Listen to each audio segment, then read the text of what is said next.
are not gonna want to hear this, but I'm gonna tell it to you anyway.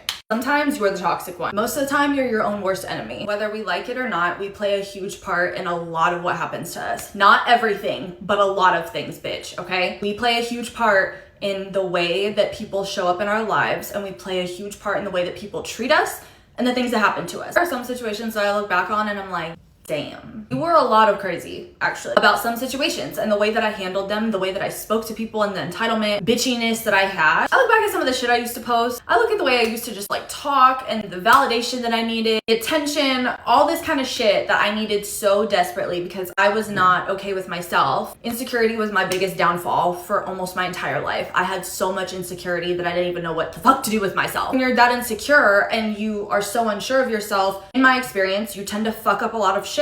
Sometimes you got shit to work on and that's okay. Sometimes you have to break unhealthy fucking habits. Holding on to this idea that you have done nothing wrong is absolutely crazy. We can't go through life that way, babe. We gotta figure out how to take some accountability. I'm not talking about no deep, painful, intense shit. I'm just talking about kind of surface level relationships, friendships, all that, the whole nine. You have a part in things. You are not always the victim. People with a big ego, people with a lot of pride, this takes a lot. Be like, yo, I actually think I fucked up and I'm the one that was in the wrong. But I think it takes an even bigger person to be able to check that shit. Even if this person isn't in my life anymore, how can I live better so that I don't do this to the next person? You feel what I'm saying? So check yourself. Are you toxic? What ways are you showing up in people's lives that you could be better? Nobody likes the toxic bitch.